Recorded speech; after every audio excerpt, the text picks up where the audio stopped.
Hello everyone, welcome to my first ever mini vlog আৰু আজি হৈছে শিৱৰাত্ৰিৰ দিনা ৰাতিপুৱা গা পা ধুই এয়া কাষৰ বৰমাহঁতৰ পৰা বেলপাত ছিঙিবলৈ আহিছোঁ। বেলপাত ছিঙি লৈ এয়া আমাৰ ঘৰৰ মন্দিৰত পূজা কৰিলোঁ, চাকি বন্তি দিলোঁ আৰু তাৰপিছত পূজা কৰি কাষৰে বৰমাহঁতৰ ঘৰত যাব লৈছোঁ। বৰমাহঁতৰ শিৱ মন্দিৰ আছে, শিৱ পূজা পাতিব যিহেতু, আৰু এয়া বৰমাহঁতৰ ঘৰত আহি পেলাই এয়া পূজাৰ কাৰণে বেলপাত ছিঙি আছোঁ।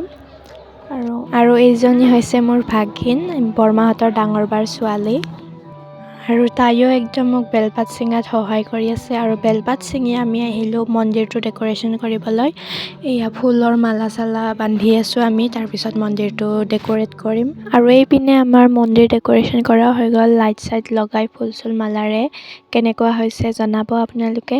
আৰু এইপিনে ভিতৰত ভাঙৰ লাড়ু বনাই আছে, শিৱৰাত্ৰি যিহেতু ভাঙৰ লাড়ুটোতো একদম দৰকাৰী, একদম ভাঙৰ লাড়ুটো ইম্পৰ্টেঞ্চ। আৰু এয়া ভাঙৰ লাড়ু বনাই আছে, ময়ো অলপ হেল্প কৰি দিলোঁ। আৰু এইপিনে পায়স বনাই আছে, আৰু মানুহ এজন দুজনকৈ আহিছে যিহেতু সেইবাবে চাহৰ যোগালো কৰি আছে।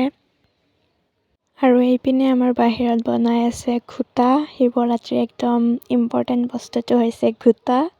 আৰু এইপিনে আমাৰ ঘোটাও ৰেডি হৈ গ'ল, মন্দিৰত পূজাৰ কাৰণে লৈ গৈছে ভগৱানৰ কাৰণে ঘোটা অলপ, তাৰপিছত আমি খাম আৰু এইপিনে আমাৰ ঘোটা ৰেডি হৈ গ'ল, ময়ো খালোঁ, টেষ্ট কৰি চালোঁ, একদম ধুনীয়া হৈছে ঘোটাটো।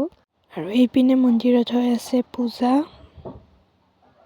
আৰু এইপিনে আমাৰ বনাই আছে খিচিৰি। আৰু এইপিনে আমাৰ পূজা শেষ হোৱাৰ পিছত খিচিৰি খাব ল'লোঁ। একদম ঘোটাৰ পৰা একদম খিচিৰি আহি পালোঁ, মাজৰখিনি ভিডিঅ' কৰিবই নহ'লে। বাৰু আজিলৈ ইমানে। ভিডিঅ'টো ভাল লাগিল যদি লাইক কমেণ্ট এটা কৰি যাব।